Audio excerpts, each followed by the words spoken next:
Greetings and welcome to the Animal Wellness Podcast, the official podcast of Animal Wellness Action. Hi, I'm your host, Joseph Grove. On this show, we talk about animals from the perspective of people who care about them and have the ability to improve their lives by influencing culture and supporting related laws and regulations. To stay up to date with all of our news and information, subscribe to this podcast, receive our free newsletters, and more, visit animalwellnessaction.org.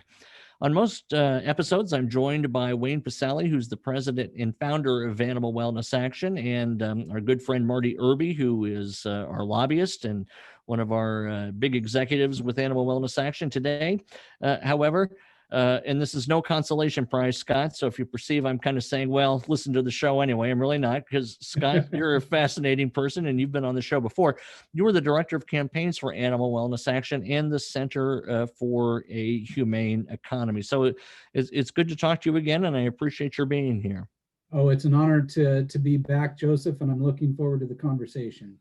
Yeah, and that's another way this show is a little bit different, because we're going to be talking with someone who had, a real life encounter, if you will, with many of the issues we talk about, and he is going to give us his perspective on what happened. It's made news up there in Oregon, where he's from, where he's based.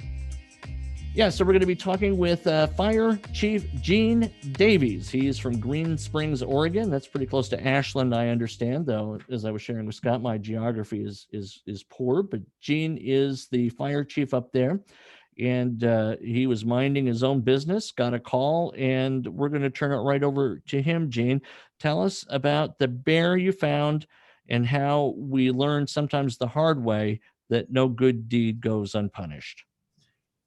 Okay, well, just a really brief background on our geography. We're actually located about 20 miles southeast of the city of Ashland, and we're up in a isolated mountain community that is part of the Cascade-Siskiyou National Monument. So it's a mountainous forested area, very, very much removed from any typical city type setting. Have you watched Murder Mountain on Netflix? Because I was just talking with Scott about this. It's Northern California, that whole area, and I'm just imagining as you describe this place, just isolated roads, tall, ginormous trees, almost Edenic in beauty and natural state. It is. And interestingly, the Cascade-Siskiyou National Monument is most well known for its ecological and biodiversity.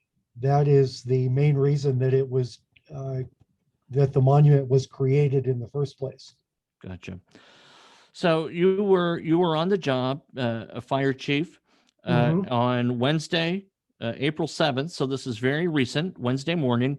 What happened?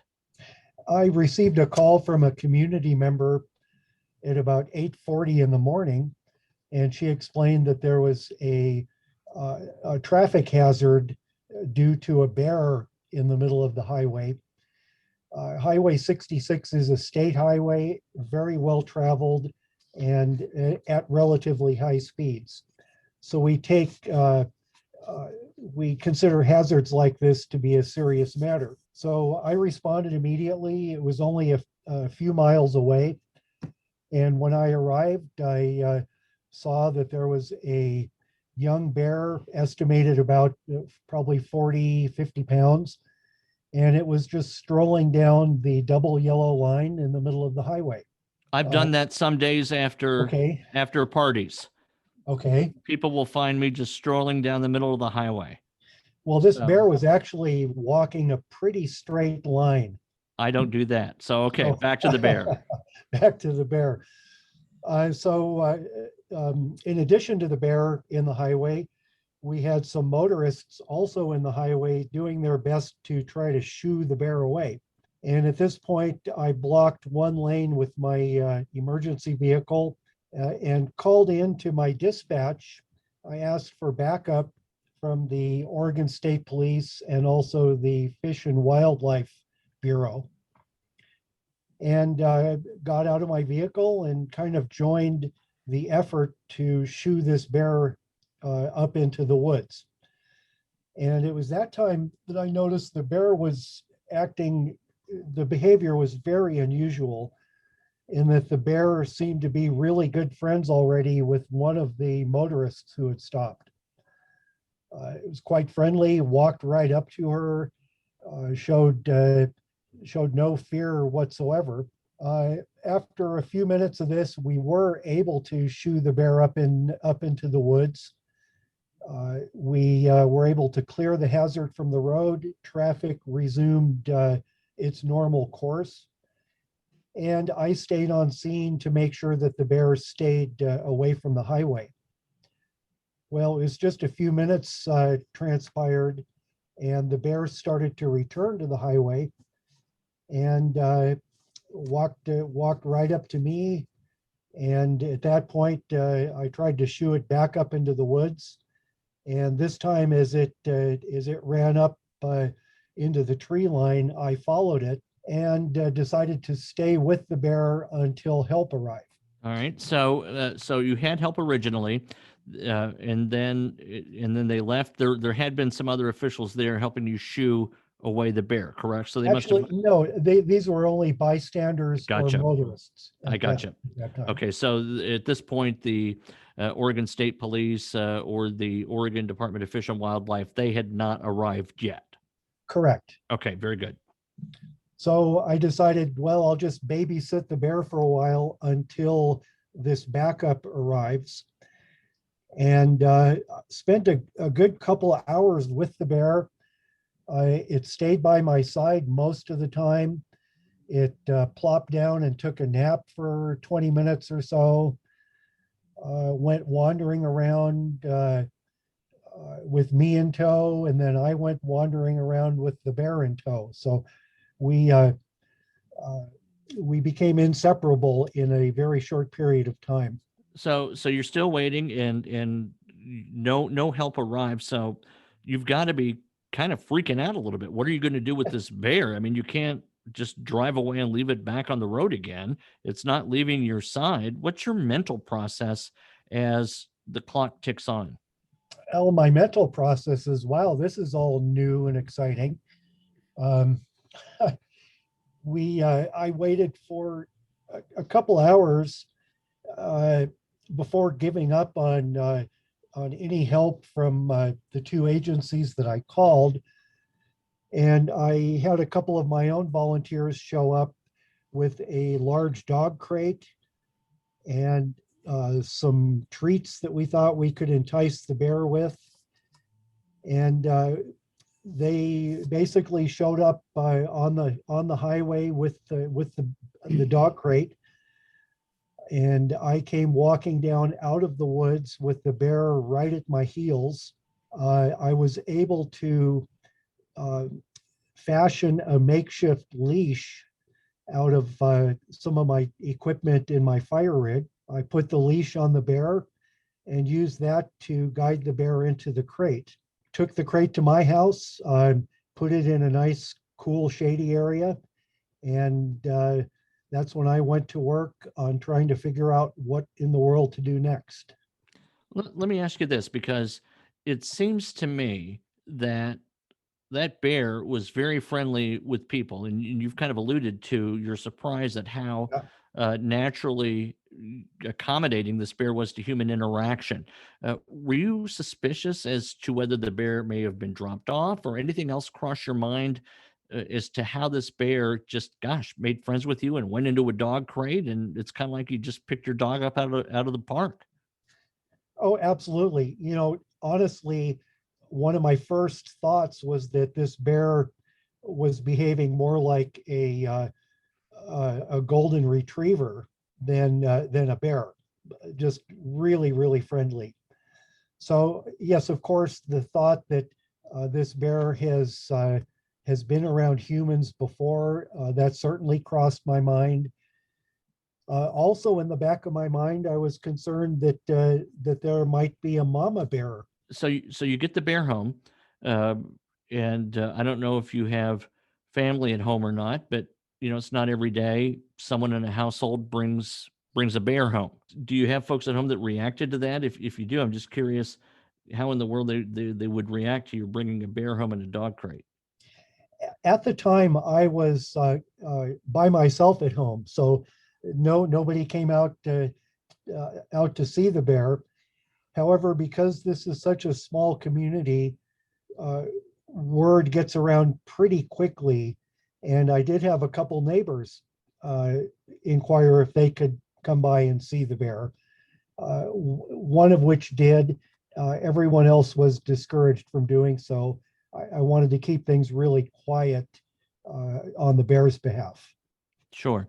And I would imagine too, part of the wisdom of that, you didn't want to further acclimate the bear to human contact, because we know that, as we're going to hear more in your story, a concern about bears and their comfort level with humans is a big problem, Oh, especially for bears.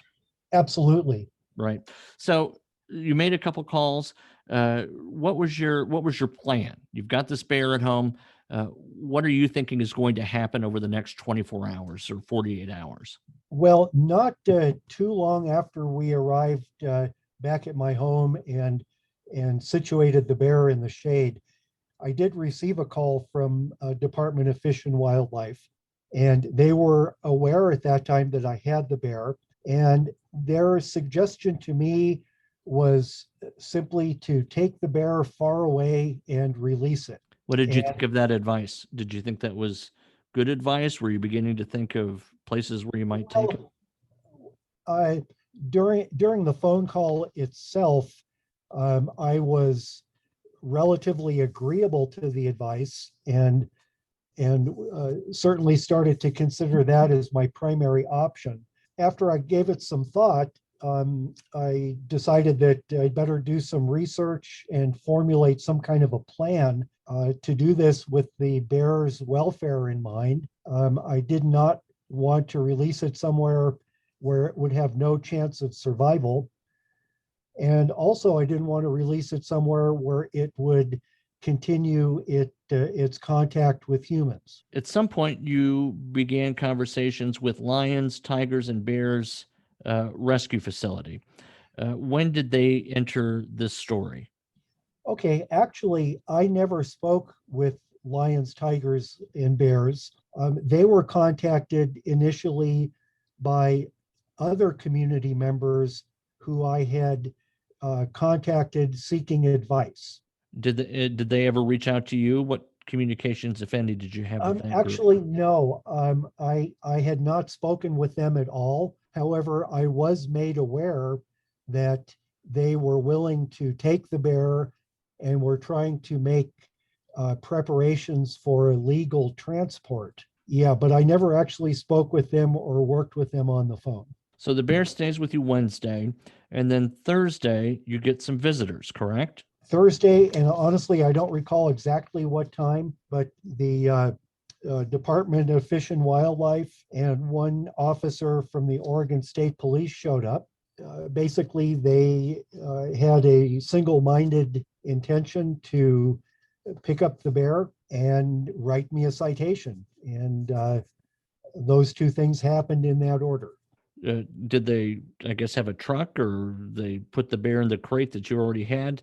Okay, well, they did show up with a pickup truck and they did have a dog crate with them. So they put the two crates opening to opening and then used a choke stick, which is a long stick with a strong cable or a rope loop on the end of it that they put around the bear's neck, and then they can pull that loop tight. And they tried using that to transfer the bear to the other crate. It was not really the best tool of choice for the job.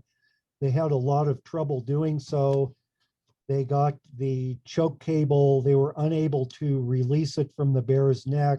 And at the same time, the bear had one of its paws stuck in the mesh that forms the crate door.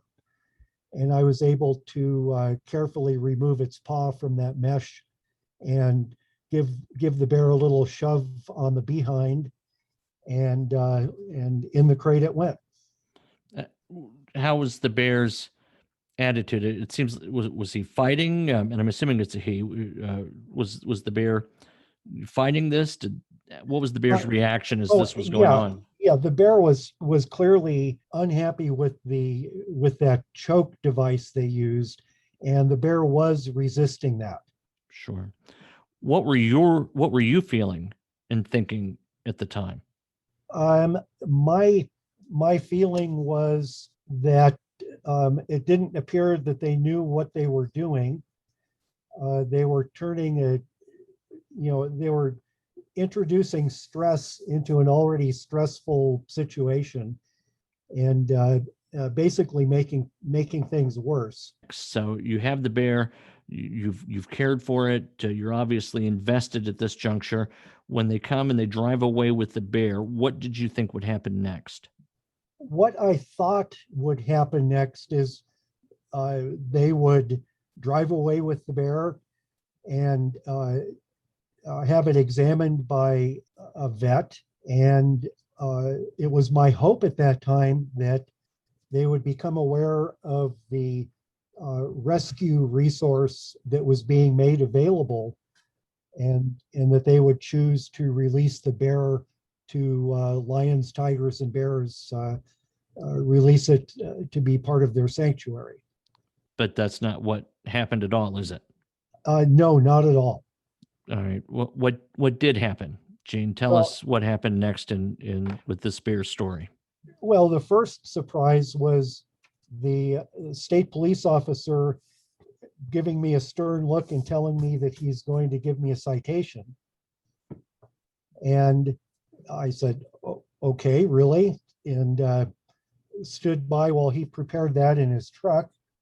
The second big surprise was the fact that he was citing me for criminal negligence, which I thought was pretty unusual. So that's where we left it. They drove away.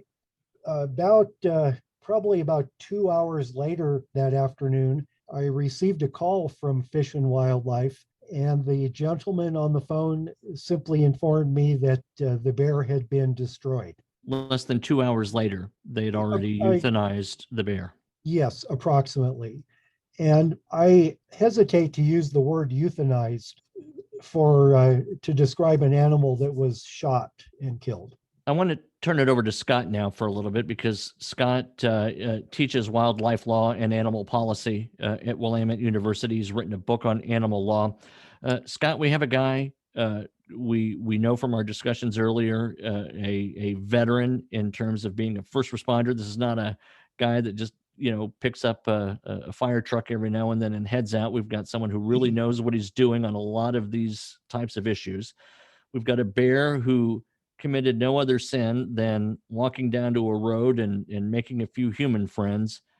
What went wrong in this situation, in your opinion? Well, I mean, it's clearly another case of these wildlife agencies, and I think Oregon is just about the worst.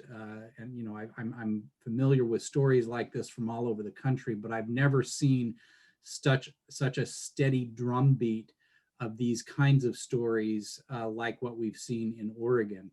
And essentially what these agencies are doing is they are criminalizing acts of kindness toward wildlife. Now, look, I am all for, the laws that prohibit the unlicensed private possession of dangerous wild animals. In fact, I wrote some of those laws here in Oregon and worked very hard back in 2009 to get them passed.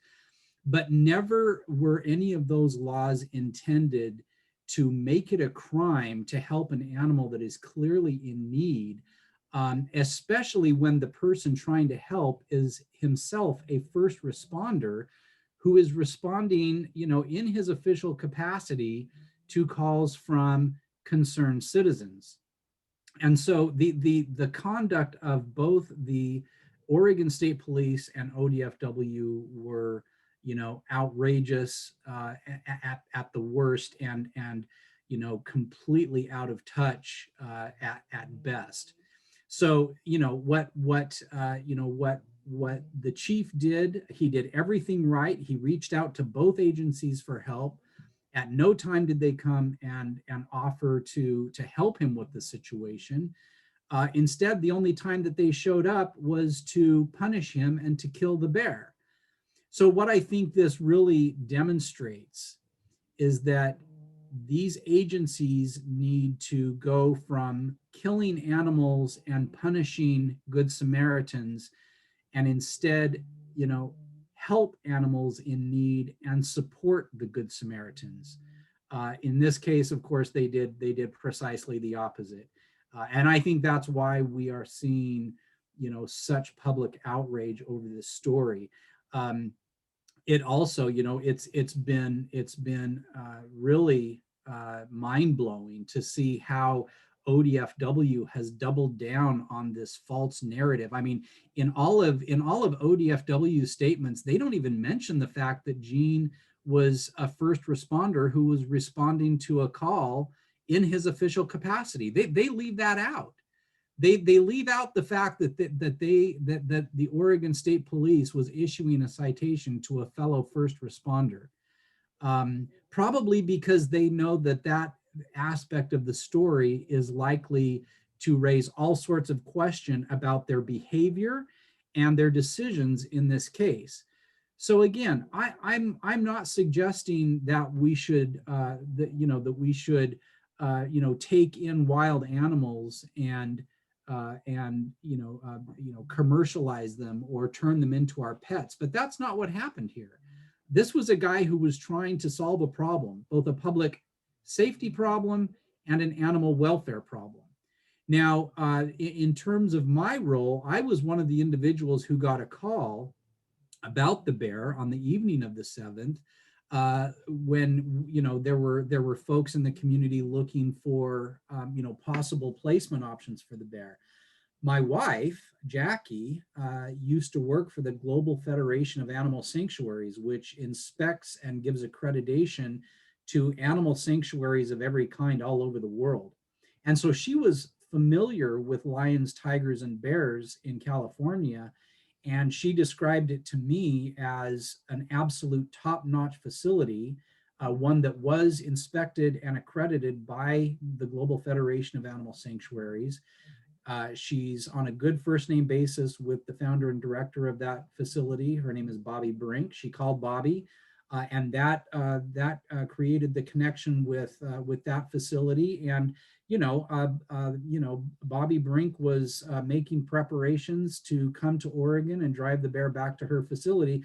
I have gone to Lions, Tigers, and Bears website. I've seen photographs and video. This bear would have had an amazing life in a giant, spacious outdoor enclosure with a pool, with enrichment, and most importantly, with people who would make sure that that bear was well cared for the rest of its life. It would have cost the taxpayers nothing. It wouldn't have required any effort whatsoever by ODFW or the Oregon State Police. What you had is you had a first responder who solved a problem. He did everything right. And he had embarked on a plan that would have saved the taxpayers' money, that would have saved the bear's life, and that would have removed any further need for involvement by any state agencies. And instead, these agencies come in to his property, seize this little animal and kill it, and then issue him a citation as though he's committed a crime, costing the taxpayers money by way of their time and involvement, the courts, the prosecutor's office. It was such a poor decision on the part of these agencies. And, just when, in the response to the media on this story has been overwhelmingly supportive of Chief Davies and overwhelmingly critical toward these two agencies who came in with a ham-fisted approach that resulted in, criminal charges against a good Samaritan who was also a public servant, and a dead little bear who just was asking for help. To execute the bear, knowing that help was on the way or available to save its life, seems particularly egregious. And we are only getting one side of the story. Of course, we don't have anyone on the show to represent the Oregon Department of Fish and Wildlife, nor do we have any of the state troopers here. And I want to be mindful of the fact that we are hearing only one side of it, and I think it's fair to acknowledge that. But it would be hard, I think, to understand how, knowing that the rescue operation was underway, that they could proceed with the killing of the bear. To me, is very problematic. It was also interesting to me to read the comments from either ODFW or the police, that they thought putting a wild animal into a sanctuary would not be humane. And I read that and I thought, holy cow, that's what zoos are. These are people who probably take their kids to the zoos and see nothing inhumane about that. So why they would have raised the issue of humaneness relative to putting a bear into a sanctuary, particularly when it was, young enough, one would assume, to adapt to it. Well, Again, I very think, perplexing. if I can interrupt, Joe, I think that the ODFW is the one that stated that transferring this little bear to a sanctuary would be inhumane. They only started saying that after the public was outraged and public criticism was growing. So they tried to change the narrative into somehow they were committing an act of kindness by summarily executing this little bear. Here's the thing, you make a good point. They're not here to defend themselves. These agencies don't have anyone here to defend themselves. It would be one thing if this was a one-off, but what in fact is obvious is that this is just the latest in a long list of terrible stories. These agencies punish people who try to commit acts of kindness with wildlife in need. And part of the punishment toward those Good Samaritans is to kill the animal, especially if it's an animal that the Good Samaritan obviously cares about and wants to see live. That is part of the punishment. And when I say it's part of a pattern of bad behavior, back in 2019, a little bobcat kitten, clearly orphaned and disoriented, wandered into a Eugene school. The little bear or the little kitten was corralled by Lane County Sheriff's deputies, who contacted ODFW, and they offered to take this little kitten back out into the woods and release it. And ODFW says, no, we're probably going to kill that animal. Sure enough, they sent the Oregon State Police Wildlife Division, the same division that issued the citation to Chief Davies, came to the school, took possession of this little baby bobcat kitten, and bludgeoned it to death. They didn't even give it the benefit of a humane death. They beat it to death.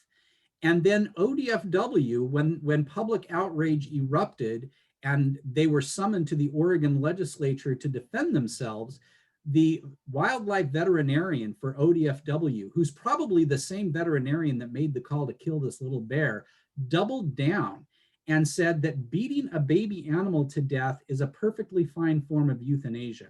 At no time did they give that little baby kitten a veterinarian exam. At no time did they look it over to see if it might be suitable for rehab.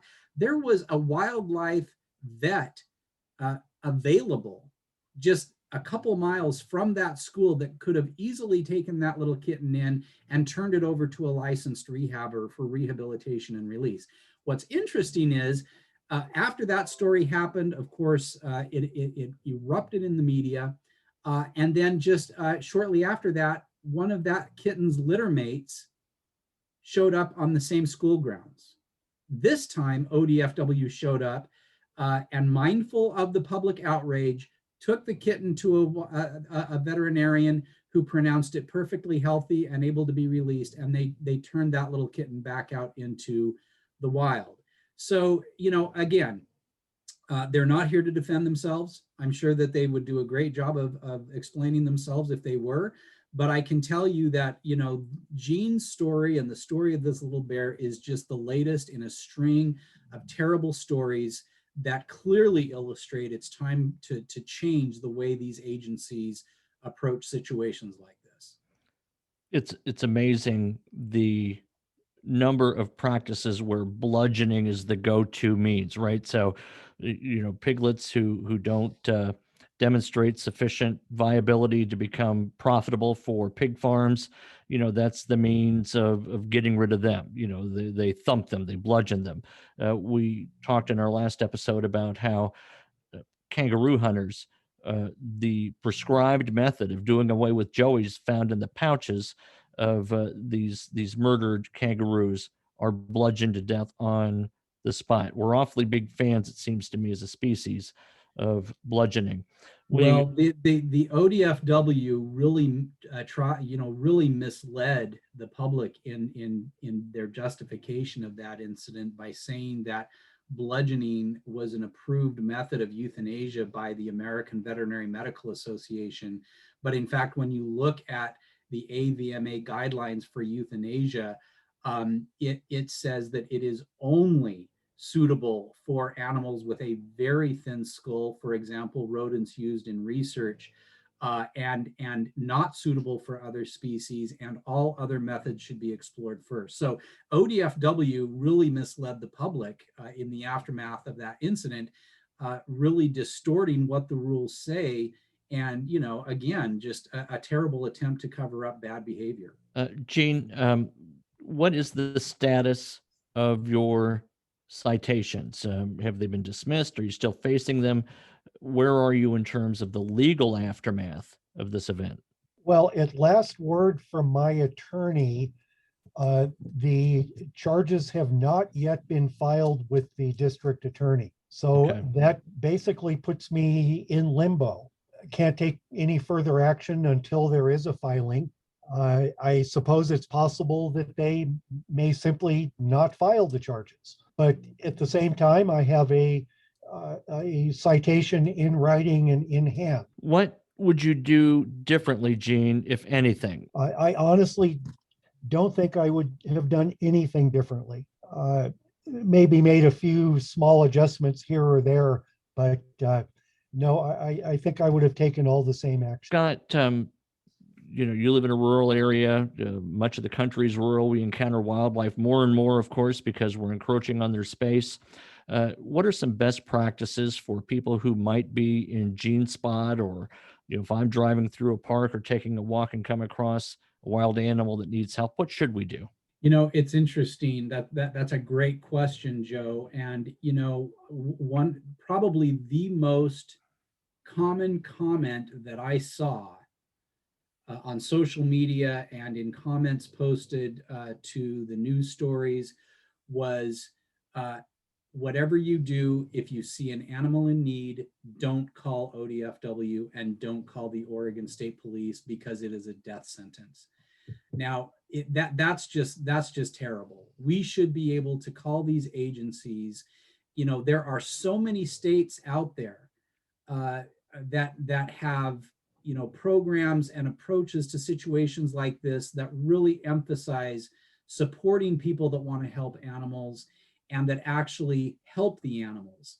And so we know it's being done successfully in other states. We know that other states take the approach that when wildlife show up in the wrong place at the wrong time, very often it's best to just stand back and let the situation resolve itself. I mean, there's one story, I believe, out of Idaho, where a family was sitting in their living room with the front door open on a warm summer evening, and a cougar comes walking in through their front door, looks at them as it passes down the hall, and goes into their bathroom and curls up and falls asleep around their toilet. So they called the fish, and they shut the bathroom door, and they called Fish and Game, and Fish and Game came, and the agent opened the bathroom window, went back into the house, opened the door and said shoo, and the cougar jumped out the window and went on its way, and that was the end of the story. If that had been Idaho, or if that had been Oregon, you really get the sense that ODFW would have called in airstrikes. I mean, Yeah, right. It's amazing that even states with what we consider to be pretty retrograde wildlife policies like Idaho and Utah take a much more humane approach to helping wildlife that are in need or are, like I said, in the wrong place at the wrong time. The ODFW's own rules for its wildlife rehabilitators that have ODFW licenses is that any bear that they come in contact with is supposed to immediately be transferred to the agency's veterinary facility and then placed in a suitable facility. So the question is, if those are the rules that ODFW imposes on its own rehab professionals, why in the world would they not follow that same course of action themselves? It just makes no sense. Right. Gene, thank you for being on the show, and I admire you. And my heart goes out not only, of course, to the bear, but to you, because I know you had to have developed in your short period of time with this creature a kind of paternal protectiveness of him, and that it ended so poorly really makes me sad. So thank you for being on. Thank you for trying to do what you tried to do and doing what you did. And I hope everything resolves well for you in terms of the court, and that maybe the public up there in Oregon will understand what's happened and put some pressure on the right people to prevent this kind of thing from happening again. So thank you. It was a very sad thing for me. That's for certain. And thank you for inviting me. I appreciate the opportunity. Excellent. And Scott, you brought a great specific voice to this, and it is always nice to have you on the show. So Thank with you, that, Joseph. yeah, absolutely. And with that, we'll say thank you to our audience for listening to the Animal Wellness Podcast. Be sure to visit animalwellnessaction.org for all of our news and information, and to sign up for our news alerts. You can find us on Facebook and Twitter, and we invite you to subscribe to this podcast on iTunes, Podbean, Stitcher, or Spotify. I'm your host, Joseph Grove, and we'll be back soon with another episode of the Animal Wellness Podcast.